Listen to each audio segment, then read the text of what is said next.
Il aura fallu que la polémique soit lancée par le vice-président du Conseil italien, Luigi Di Maio, du mouvement 5 étoiles, pour que les Français entendent parler du franc CFA.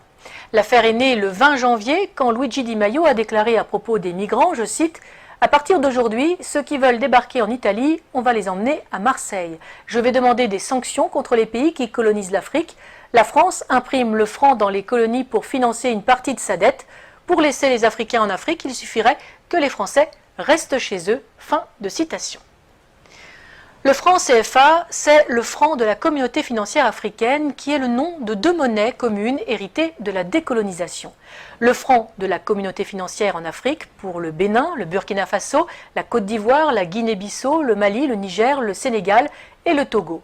Et le franc de la coopération financière en Afrique centrale pour le Cameroun, le Congo, le Gabon, la Guinée équatoriale, la République centrafricaine et le Tchad.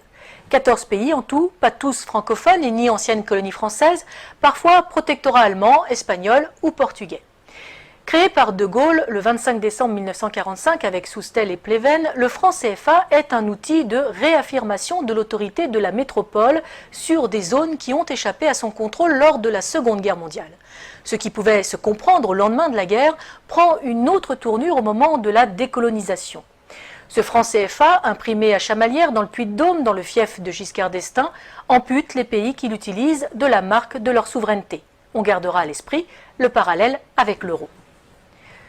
L'infantilisme financier et l'irresponsabilité dans lesquels ils sont encore tenus ont engendré des peuples d'assistés chroniques.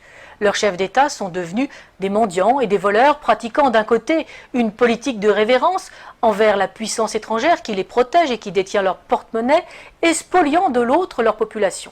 Sans entrer dans les détails techniques d'un système complexe, il faut savoir que la quantité de monnaie délivrée à chacun des pays africains de la zone franc est contingentée et, dans l'absolu, la France peut à tout moment diminuer ou arrêter sa livraison de billets. Comme elle peut prendre la décision de dévaluer cette monnaie. Ce qu'elle fit en 1994 avec le FMI et les États-Unis, générant des conséquences très dures pour les États et les populations d'Afrique. Par ailleurs, pour se garantir, la France est habilitée à stocker et à gérer à Paris, pour les pays de la zone franc, 50% des devises provenant de leurs exportations sur des comptes d'opération. Elle en ponctionnait la totalité jusqu'en 1973 et l'équivalent de 65% jusqu'en 2005.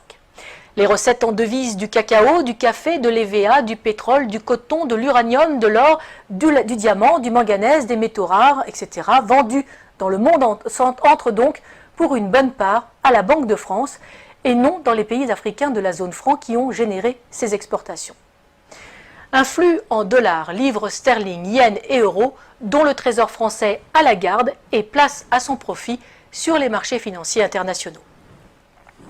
Autre confiscation très avantageuse pour la France, le dépôt de l'or africain dans nos coffres qui vient garantir ce franc CFA et qui s'ajoute aux réserves d'or de l'État français, nous permettant de figurer en bon rang parmi les États occidentaux dont les réserves d'or sont les plus élevées. Après les États-Unis, 8100 tonnes, l'Allemagne, 3400 tonnes, le FMI, 2800 tonnes et l'Italie, 2450 tonnes et devant la Russie, 2000 tonnes. Un avantage non négligeable en période de crise.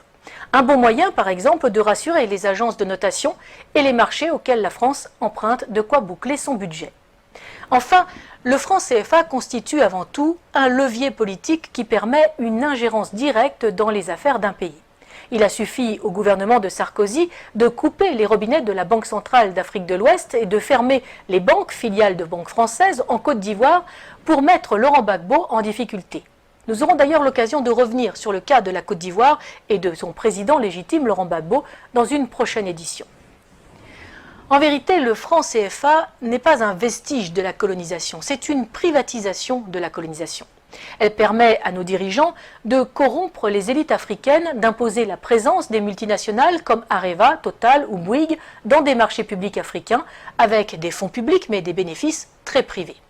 Et les pertes parfois magistrales, comme pour Areva, que nous avons déjà évoquées sur ce même plateau, si elles sont bien à la charge des contribuables français, n'empêchent en rien le versement de commissions bien juteuses.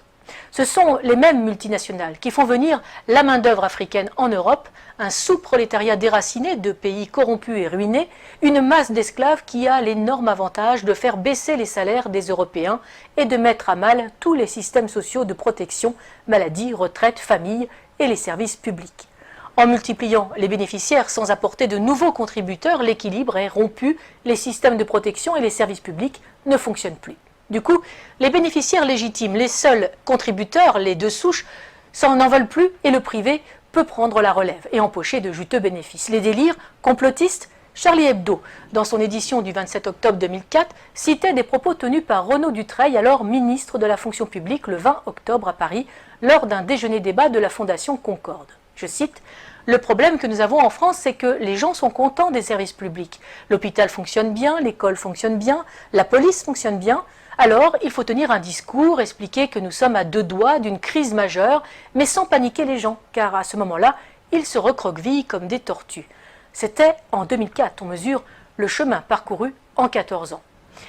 Pour que l'Europe demeure aux Européens, il faut rendre l'Afrique aux Africains, ce qui permettra de rendre les Africains à l'Afrique. Le patriotisme social et économique que le Parti de la France veut installer dans notre pays est aussi la solution pour un développement indépendant des pays africains. Nos relations avec nos anciennes colonies est certes nécessaire pour des raisons géopolitiques et géostratégiques, mais elles doivent se faire dans l'intérêt des peuples souverains sur chacun des deux continents et non pour les bénéfices de leur caste dirigeante, qu'elle soit politique ou économique.